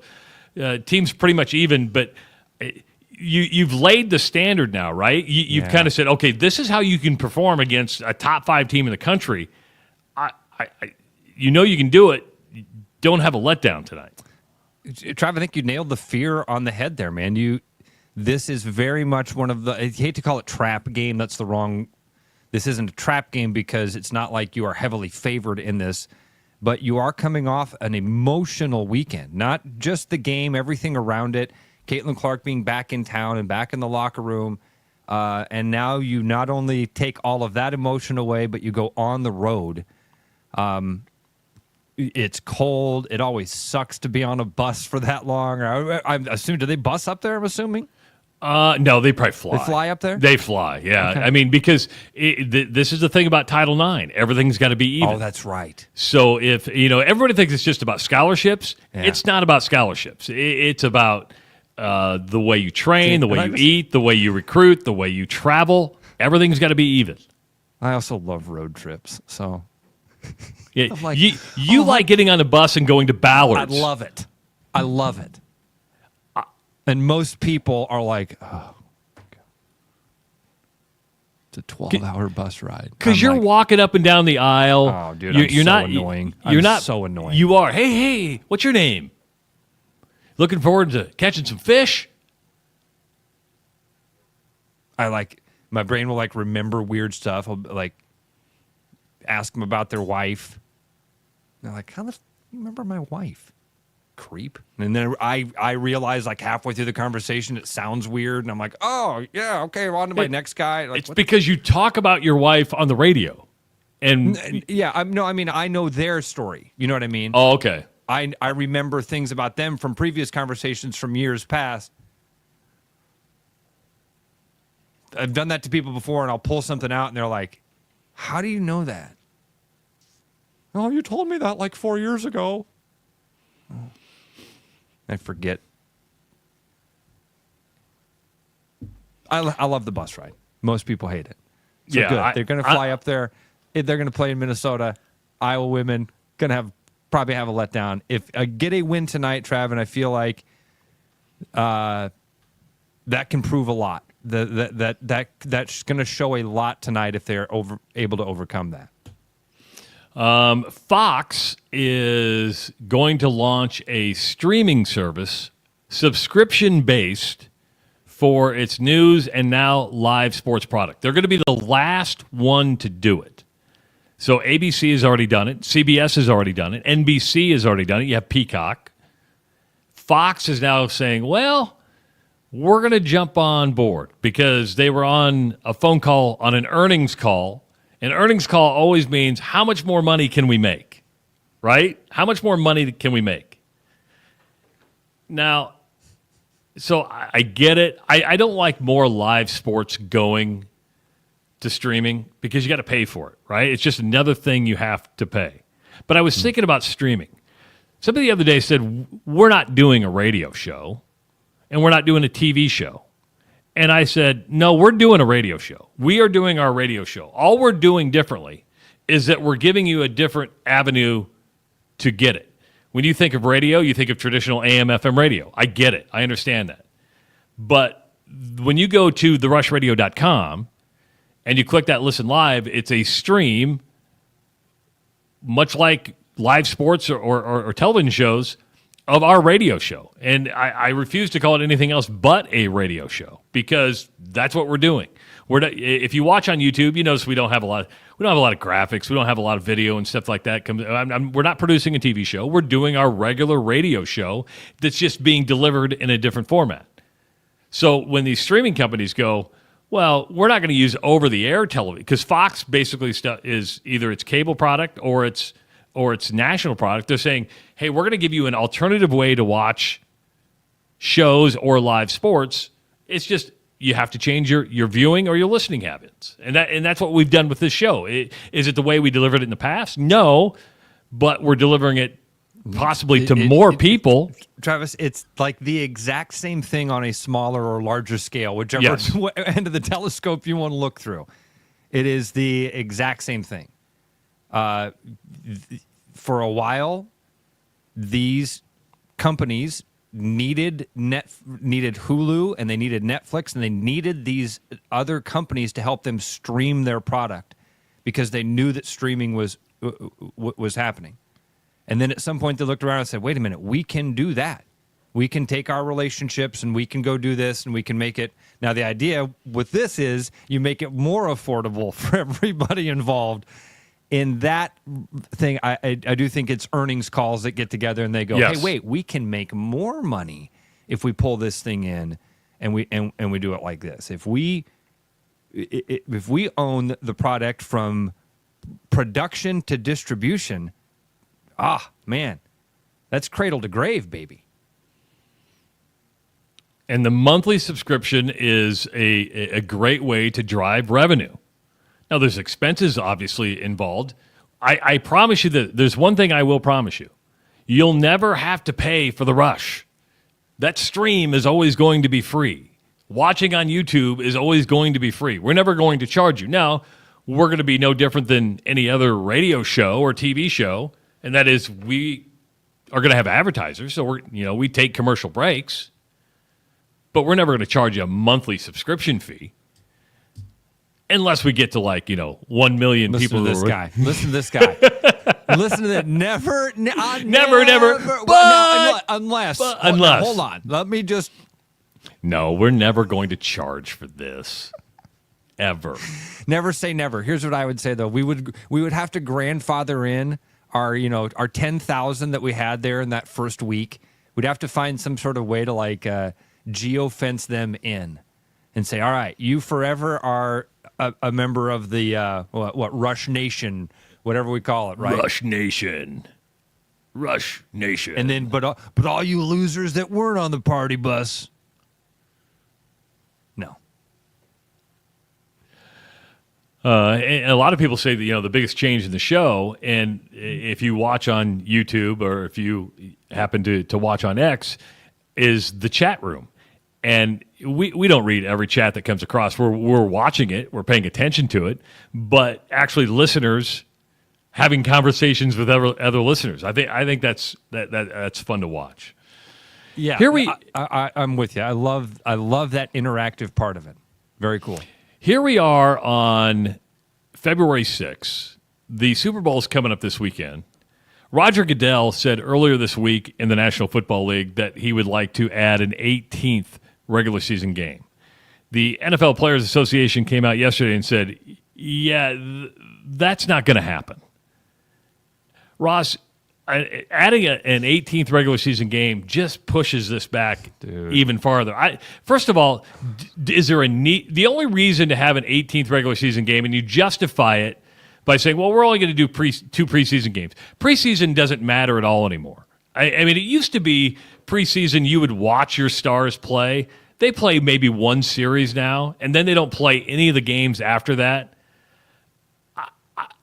The only reason to play an 18th regular season game is to drive more revenue, make more money. I love football. I don't need more of it. Drive, at some point, there has to be a tipping point, right? There's got to be oversaturation. We've talked about the Sears catalog a lot today. Sears Roebuck was the largest corporation in the world, and now all the buildings are empty. Things change. Boxing was the biggest sport in the world. Baseball was the biggest sport in America. In all of our lifetimes, baseball was the biggest sport in America. At some point, we're gonna hit a tipping point with football, and I don't know if this would seem to me. It almost feels like this 17th regular season game got us to that point, man. That last regular season week, I mean, seemed to have very little, if any, interest. There were a few games that matter. There were a few teams, you know what I mean? But I think a big part of it maybe can be attributed to fantasy football. That by the time you get to that point in the regular season, fantasy football is done. And so a lot of that interest, families getting together to watch it, couples getting together, having groups together because of their fantasy football league, that doesn't happen. So maybe that's a part of those last weeks, or that last week of why the interest level dips. Dude, you saying this makes me go, oh, please no. Please no. Well, let's use college football as an example. I'm for moving I want playoff expansion, but I want the playoffs to start much like they do in FCS. Don't take 2 weeks off. Start playing the very next week. Get this thing over faster. You don't have to drag it out. Because here we are in the middle of college basketball season. And again, I get it. Football runs the world. I get it. But you kind of reach the point where like, okay, I'm ready for it to be over. Travis, honestly, you saying that made me exhausted, kind of like, oh, please no. Please no. This 17th game seems like it is too much to me. And maybe I'm wrong. Maybe I'm in that minority. People do love the NFL and they love football. And we've wondered for a long time, like, man, can they even screw this thing up? It's 365. 365 days a year. When you go to ESPN.com, there's an NFL story in those top 5 or 6 headlines. Yes. NFL is always one of those first little sports and drop downs that you can hit. And the rest of them are seasonal. Right now, you've got to go to the other sports thing to find baseball news, and we're weeks away from spring training. So, like, NFL dominates this. At some point, that's going to start to change. I know that sounds crazy and even blasphemous to some people. It's gonna. That's what happens. The conversation is when, how. Is that 10 years from now, 5 years from now, 50 years from now? When and how? And, man, when you say, 18 regular season games, I thought maybe you were going to say expand the playoffs. No, they're saying they want to have an 18th regular season game, and now in 2026 they're expanding their international reach. They're going to go play in Australia. So not only are you in the season, which I know it's great to go international. Great for who? Great for who?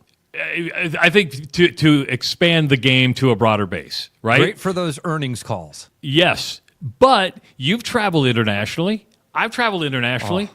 It beats your body up. It takes a while to recover. Even if you go for 2 or 3 days, if you go for a week, it takes a little. When you come back, you're like, it takes me. When I'm going to Italy on March 6th, I'm going to be there for like 11 or 12 days, right?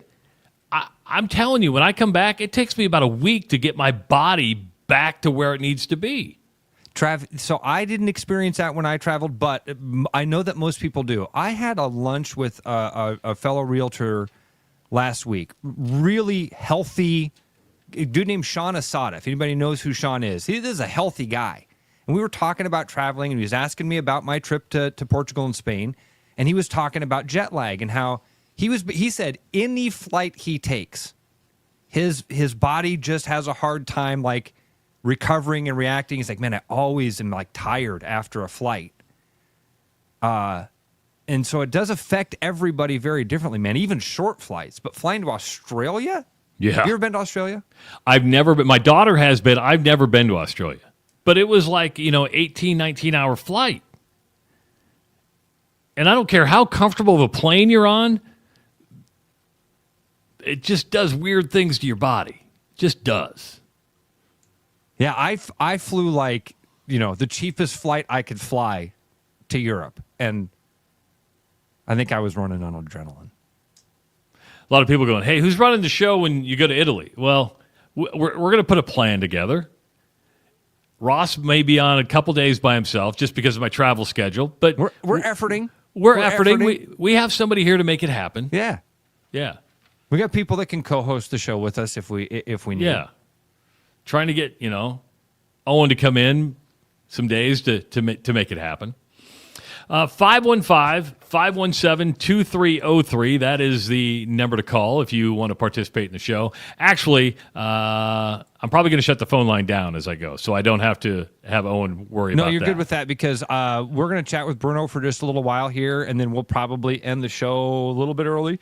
No, you can go all the way up to 7. You can go all the way to 8 o'clock. Okay. All right. Yeah. Well, I mean, we'll see how much gas Bruno has in the tank. How about that? I think Bruno always has a lot of gas in the tank. He's got a big announcement to talk about Fong's when he comes back, all sorts of stuff. So it is the Rush Radio Show at therushradio.com. My name's Quinn LaFrenz, and I'm a sales consultant here at Willis Infinity. It's February, which means love is in the air, and we have great deals for you here, including our most popular model, the QX60. We have 2.9% up to 60 months, and this Stealth Raptor one has an additional $5,000 off. And our all-new redesigned 2025 QX80 has $3,000 in conquest on top of additional savings. With that, you still qualify for the 2.9% APR up to 60 months. For more information, visit us in the showroom or visit us online at willisinfinity.com. You know, Brian, at Central City, we really do have the best selection around. I know, high quality stuff you can't find anywhere else. Whistle Pig Plantation Rum. Yeah, and over 150 of the best scotches on earth. And a ton of bitters, mixers, and more. You know what we are? High class. Definitely high class, yeah. Make way for the natty. Okay, maybe medium class. Central City Liquor is home of the 10% cash coupon. And the Wooden Nickel program.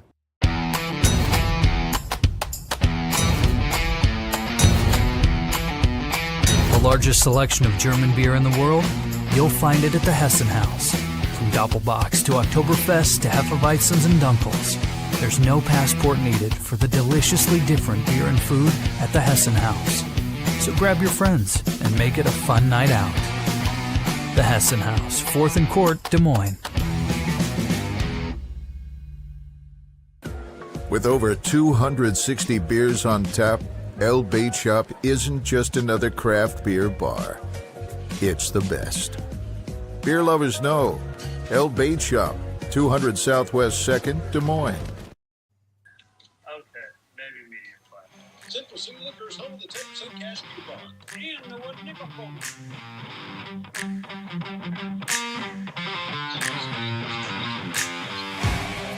Welcome back to The Rush on therushradio.com. I'm not live getting on audio. YouTube, live on it. Bruno's not hearing us.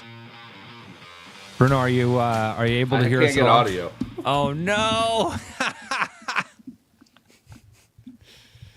Oh, and I hear you.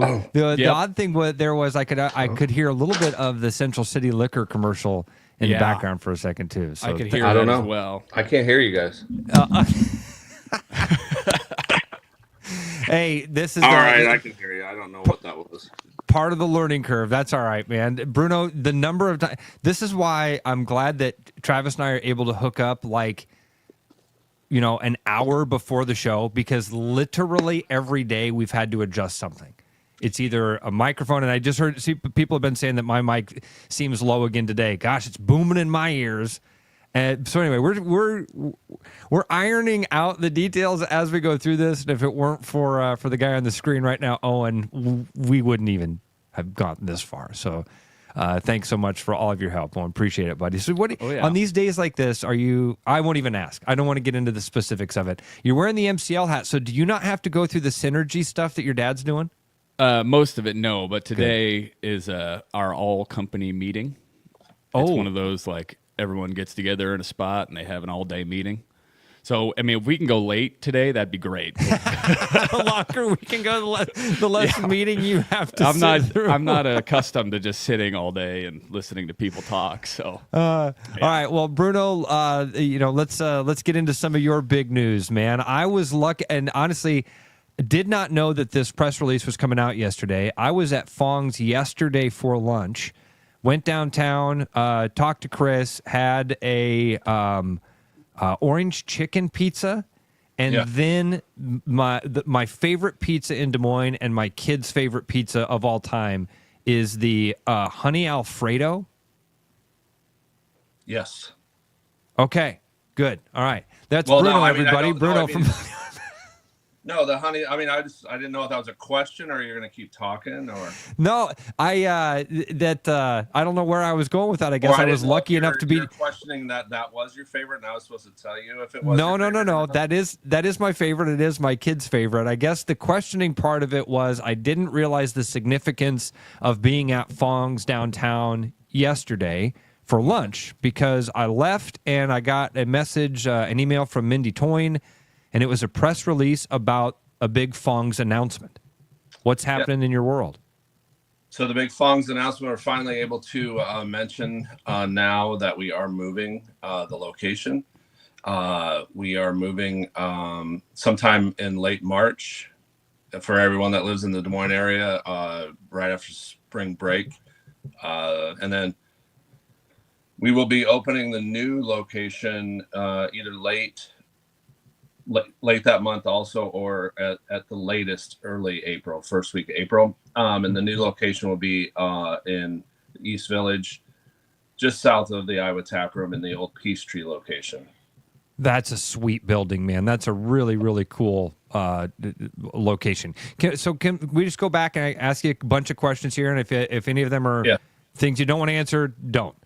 Can we talk what that building that Fong's Pizza is in right now, the one that you're going to be vacating? There's some interesting history with that, right? Wasn't it a Chinese restaurant or something before you guys? I mean, that building has existed for a long time. Well, that building goes back into the 1800s, but the Elliott, as we know it, I think is right at the turn of the last century. Had opened the Elliott Hotel. That whole street, I think the Elliott, if I'm not mistaken, is one of 23 hotels on that street, all the way from the Kirkwood, what was it? No, what's the street there? I mean, where the train track goes through? No, from Walnut down to the train track. That's what it is. Or Capitol Square, let's say. Capitol Square to the train tracks was 23 hotels just on that street. That's alone. insane. In fact, the Royal Mile was one also, a small hotel or part of a hotel. And so the history goes back. But the thing about King Yang Lo, it was, when we took it over, when it closed after 101 years, it had been, that was its fourth location. So it always hasn't been in that same location, just like Fong's will end up not always being in that same location.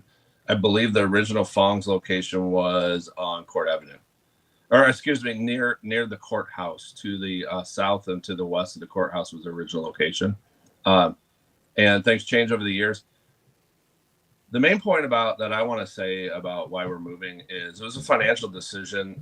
It's a customer decision. It's a employee decision. The Fong's, where we started, was great, and it still is. It's a great location. Maybe not for Fong's, not where we're at in the world today. We just didn't. The folks that work there just had to work in the basement and then upstairs in a kitchen that, like we just said, is 125 years old. That space is okay. It's okay for some things, but not so okay for others. And at the new location, we have a huge kitchen, so big that it'll be a catering style kitchen, all on the same floor. Everyone will work together. We don't have somebody in the basement. The basement has no windows, so you have to work in the basement and no windows. The stairwell isn't the easiest to get up and down. Because it's 130 years old. Yeah, it'll be way more efficient. Just way more efficient, but also friendlier to the staff. It's just going to be a nicer environment. So now, the new location there, the old, I say the old, but it's not. That building is pretty new that you're moving into, right? At least it looks like it's new. Well, it was 1945. Never mind. But it was new. It was new in 1946. Really new.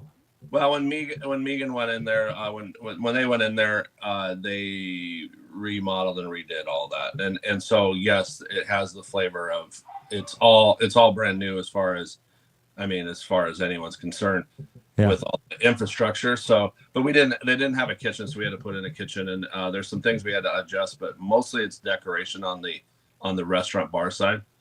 The other thing that we get out of moving there is we get a really nice outdoor space. We don't have that in the current location. We never had a patio or any outdoor, which we think is a really good thing. We have there's a lot more parking directly right in front of the business. Fong's, just like Royal Mile and Hessen, all have immediate parking spaces, but nothing not a larger space around. And there is a parking ramp, but no matter how many parking ramps you put in Des Moines, people just don't want to go into them for some reason. I don't know. Bruno, I think the word that you're looking for is convenient. You don't have convenient parking at Fong's. There's not really convenient. I would have said lazy, but yeah, okay. No, I'm just kidding. See how we just approach things differently, right? I use softer language that doesn't make people feel lazy. I think and somewhere in between is a state of mind. So when you go to the Royal Mile, you can walk right in if you park in those two spots. If you have to park 2 blocks away, then it feels like, why would I do that? I'd rather go to like Jordan Creek to the British pub out there, which I know doesn't exist, but something dawned on me one day when I've never been to Jordan Creek Mall, but I have dropped people off. But then I thought about it. I'm right outside and they have to walk. And how far do they have to walk? Probably a couple blocks to get to where they're going in the mall. Everyone acts like a big parking lot is the greatest thing ever, but no one can park as close as they can park to our businesses, no matter what. Yeah. I mean, unless it's some sort of crazy thing like, say, Groundhog's Day, where you do have to walk a little bit. But even then, they're parking. Somebody said they parked at the baseball field. How far is that from the bait shop, Highlife? So, the parking is it's a thing to wrap your head around. But honestly, everyone probably could use a little bit of a walk sometimes. But this does offer us a lot more parking. We're on the north side of this new market district, which is just starting to be built, but all the infrastructure is in the street. And if you don't count outside, we've doubled our capacity. If you count outside, we've over tripled our capacity of how many people we can serve. Nice. So it just seemed like the right time. And then we have some ideas for the original location that we will reveal in the coming months. But right now we're working really hard just to get this new one going and make the transition and make sure everyone that wants to get in can get in. Like we got the wrestlers coming in, wrestling fans. Oh yeah. Ball and women's and men's basketball coming in. And we hope that the word gets out so they know they can go get to the original Fongs for one last hurrah. Yeah, no kidding. Okay, but you did say there's going to be kind of a down period there, maybe that month of... No, there'll be a week. Won't be okay. More than a week. And it's more like if we wanted to paint a place or we had to put in some piece of big infrastructure, we close for a week so that we could kind of redo it. What we need to do is close on the Saturday, Sunday, Monday, maybe Tuesday, move all the stuff, reset it into the new place, start having friends and that makes sense. Media in, and do some test runs, and then by that weekend, so almost anywhere from 6 to 10 days we'd be up and running. And you need somebody to do quality control on that honey Alfredo pizza. I know the family for you. Okay? I thought you were gonna say you need somebody to do quality control honey on that Alfredo pizza. Well, honey, whatever you need. Sugar. No, sure. No, in fact, we are going to have a media day. We hope to announce we'll get people in, and you are part of the media. Hopefully, we can get the Rush in to do our full-on media day where we kind of reveal the space and what it looks like and all the new and fancy new toys. And now we can show people. I mean, we can actually show them exactly what it looks like. Same. One of our listeners wants to know same food and concept and all that as Fong's. There is nothing that's coming off the menu, but there are a lot of things we're going to be adding to. We're going to add, if you can imagine, taking orange chicken pizza. And now you can get orange chicken. Oh, nice. Very cool. If you the Thai chicken pizza, now you can get a Thai chicken salad. We're going to have noodles, rice, and lettuce. We're going to, for lack of a better way to say it, it's like, say, we're going to be kind of like a pizza version of Chipotle or Noodle Zoo, where you can mix and match, but it won't be so, you're not going to walk up in the line like you do at a fast food, but it'll be in that range. If you can get X, you can probably show up on another version. And well, I would say healthier. I don't know if you have a salad, it's a little healthier depending on what your toppings are, but we're heading that direction, trying to make it a little bit more encompassing than just pizza and some appetizers. We have my favorite event of the year, and it has been for a long time. Coming up this weekend is the Barrel Aged Brunch. Couple of different kickoff times for that. Are tickets still available for either one of those, Bruno? Do you know? Tickets are available, but we have just released the single seat tickets. So we were selling, sell it. We're going to be with Christian on his table, and you sell 4 seats at tables of 4, 6, 8, and we got those are kind of almost gone, but now we've released single tickets. So like if you're like, hey, I couldn't find anybody, but I love going, and I know people are going to be there, you can get a single ticket, and they just were released, and of course they'll be on sale all the way up till 9 a.m.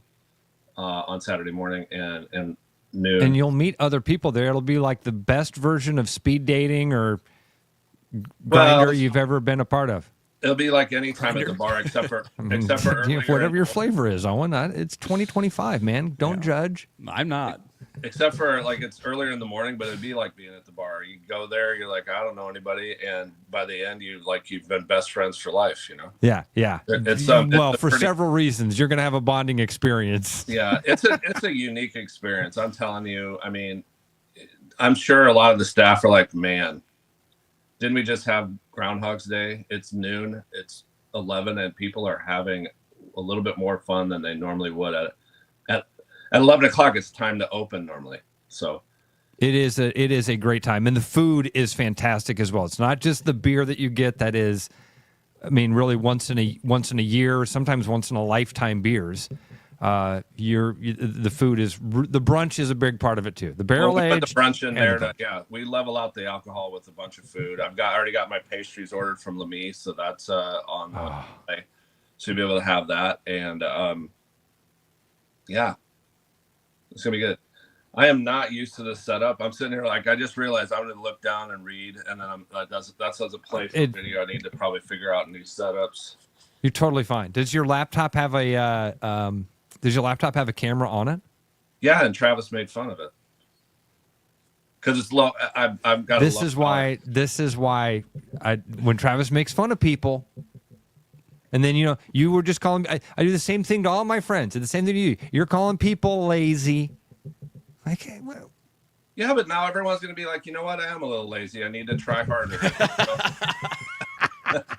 Hey, I guess I was late to the show. Maybe I should get up a little bit earlier, Travis. So, Bruno, I used to love making commercials with you, and we would sit and just get creative and do some goofy stuff. And I love what the Central City guys do with their TV commercials here, and so many people react to that. But the parking thing does remind me of I remember there was a business in town that one of the advertising points that they had to have mentioned. It was Barada's. What's that? You're talking about Barada, the one where they show you how to get to them down on the south side, or no? But that's Barada's is kind of this one. I won't say the name of the company, but one of the things that they wanted to make sure that they said in every commercial was plenty of close parking, close to like convenient parking close to the door, something in that way to tell people you can park right next to the door. And I always thought that was kind of weird. And then the owner explained to me one time, most of my clientele is actually in the rural areas. And the biggest complaint I hear from my customers is that they don't want to come downtown because of the parking. I was like, oh, okay. Well, then we'll promote that you've got. We need to have like parking close to the door. We need to have shuttle services from your parking spot a half block away. Oh, would you like to have a ride to the restaurant? Well, it's just right there. Yeah, but Just we'll team you up with Golf Cars of Iowa. You can just have golf cars shuttling people around all the time. Yeah. Well, speaking of driving to the place and pulling up right next to the place, but if you're, maybe dry January's bled into February for you, or you want to, maybe not drink as much or maybe drink half as much, we're actually going to have that at Fong's, and we're going to be focused on that. But Buzzard Billy's is rolling out a new Billy's Buzz-Free mocktail offerings. There's going to be margaritas, mules, cherry hibiscus refresher, espresso, turtellini. I imagine that's some sort of espresso, chocolate turtle martini. no alcohol, and then also athletic, a couple of athletic beers and Bush NA and Exile. So, for the wrestling folks that are coming to town and they are maybe wanting to continue that, I just think that's the trend we're heading towards. And I will tell you, in 1989, 1990, probably 89, I tried NAs. NAs started coming out, the O'Douls and the Sharps, and those were not good. Old Milwaukee was pretty good, and that was, I voted back then as the best. It's been at the bait shops and Highlife since the day we opened, but they've gotten amazingly better. There are some still beers that taste like Fruit Loops that are, NA, but like it's like more than a soda pop, so why would you drink it? But then there are other ones like this Athletic. They're killing it. They're like 4,000 times growth. I tried a bunch of those this year. I usually do dry January every year, and normally if I'm not drinking, I'll just drink Diet Coke because Diet Coke tastes good to me. But I was trying all the different NA beers like Heineken Zero and Athletic and all that stuff, and I was like, God, these are pretty good. Really, tastes not much different than a regular beer. Yeah, and you make a good point, Owen, is that Coca-Cola is the original NA, and we're partnering our NA menu. I think we're going to work with Coca-Cola to design.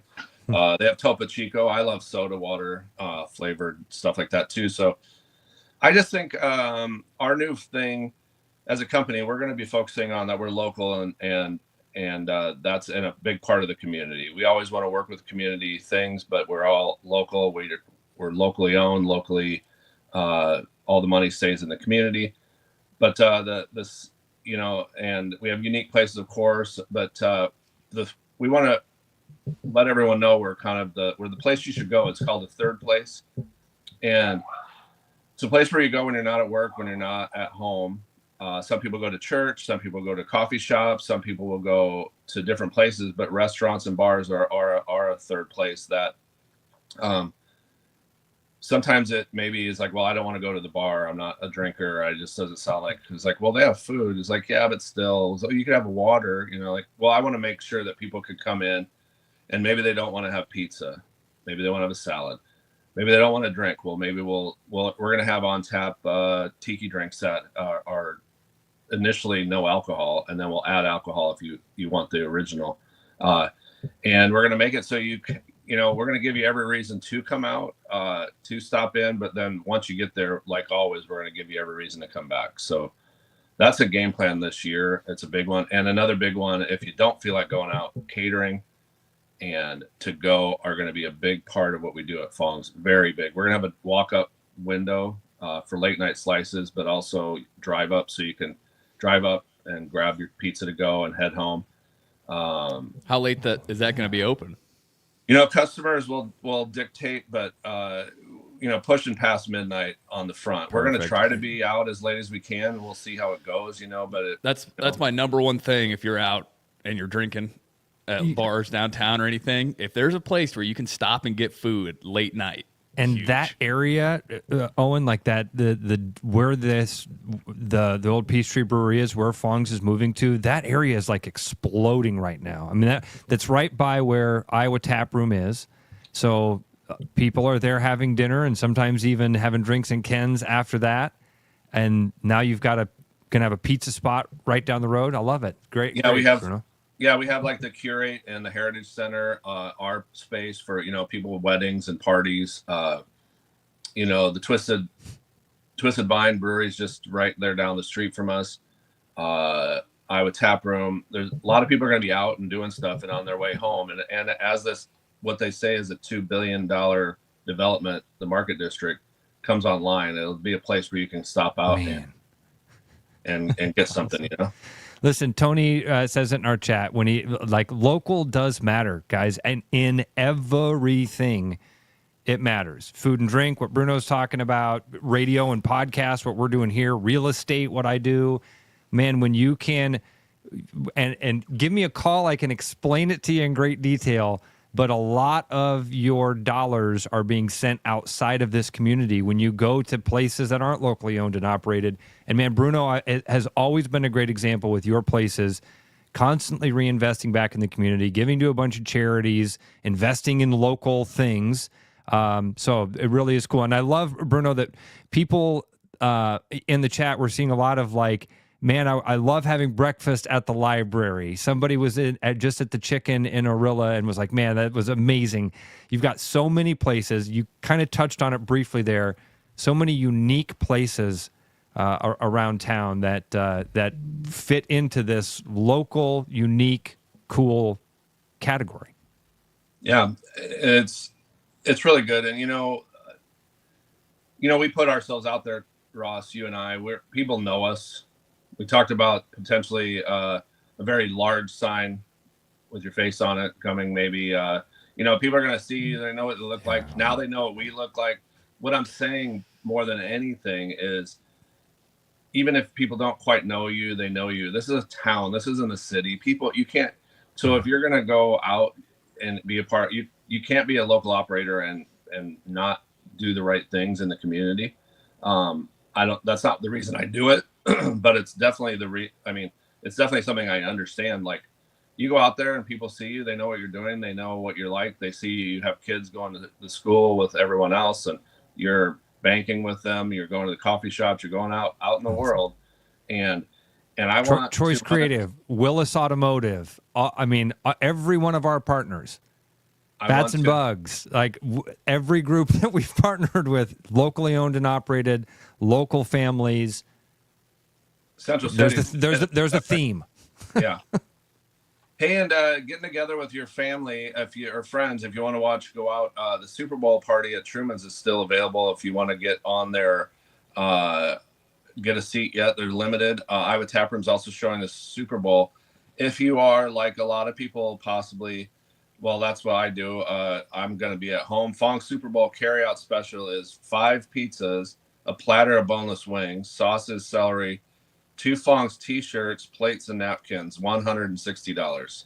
Bruno, go through that again. $160. You're going to get 5 Fong's pizzas. 5, sorry. A 5 platter. You're going to get a platter of wings. Platter of boneless wings, sauces for the wings, celery, 2 Fong's t-shirts, plates, and napkins. So hell of a deal for takeout. That's there's your party in a box, your catering to go, whatever you want to call it, from Fong's Pizza. Bruno, have you ever had I've talked about this the last couple of days, so I don't want to bore the audience with it again. There was a promotion in England where a bar decided about 45 minutes before the kickoff between Nottingham and Brighton that they would offer free beer for every goal that Nottingham scored. Nottingham ended up winning 7-0. You saw this. Have you ever had a promotion that you guys regretted? Have you ever had a promotion that at the end of it you were like, "Oh my gosh, that was really dumb. That got out of hand." Yards. When we used to sell yards, or boots get a little. The boots at Hessen House. Or anything. Das Boots. We learned early on anything to encourage overconsumption just doesn't work.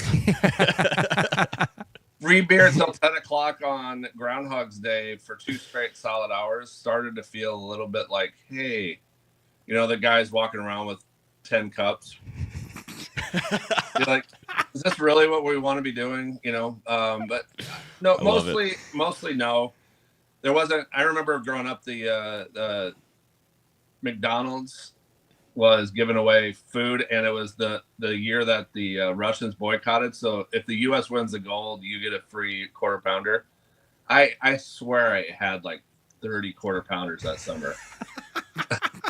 I thought you were going to say, remember McDonald's used to do the thing that the low temperature, whatever the low temperature was, the next day that was the price of a cheeseburger. Yeah, or an Egg McMuffin. I remember that too. Yeah, that's good. That's a good idea. But like right now, I probably wouldn't do like Egg McMuffin. That would be disastrous. Oh yeah, I mean, losing several dollars. How do you make it up? Volume. Yeah, we lose it in volume. We lose our money in volume. Hey, maybe it's a good one to say. I had a funny story, and I know we're right at the edge. You're right, buddy. Fire away. Because, again, Owen wants us to go till 8:02 anyway. We got a lot of guys that are on this listening to the show, and it's something I just want to remind or let everyone know that if you think it's time to color your hair, you just let it go gray. It's fine. It's okay. If you're a cat person, because I'm sorry to tell you this, but your Rogaine could kill your cat. They found that Rogaine is very, very toxic to cats. I'm a dummy. Is Rogaine like a chemical you put on your hair, or is it a pill? I thought it was a pill you took. It's the remember, wasn't that what Keith Hernandez did to colors? It's it's a hair coloring thing. It's like a dye. So yeah, you dye your beard and hair, snuggle in with your cat. I thought Rogaine was a hair growing thing. I see. All right. Well, I don't. Bruno, you always bring the thunder, baby. Probably wait until Travis is on, but I'm just saying, careful. Thanks for your beauty. Thanks, man. Love you so much. Hey, make sure you're watching the Super Bowl. I think you're gonna like some of the things you see late in the game. Hint, hint. Wink, wink. And come on down to see Ross and I at the bait shop if you have time to have a barrel-aged brunch with us. Going to be a great time Saturday morning at the Barrel Age Brunch. Owen, thank you so much for coming in and helping us out, getting through this last half hour. Bruno, always fun on Thirsty Thursdays. We'll be back at it again at 6 a.m. tomorrow morning. We'll talk to you then here on therushradio.com. Hey, I'm Mason out here at Mini of Des Moines, one of the motor advisors. Currently this month, love is in the air, and what better way than the all-electric Countryman SE. Right now, we are doing a $499 a month, $499 down lease special. One last big thing that we have this month is for the two-door hardtops, we are doing up to 60 months, 299% rate. So for more information, stop at our showroom. Come see me. We're happy to get that information going. Or see us on our Mini website, miniofdesmoines.com.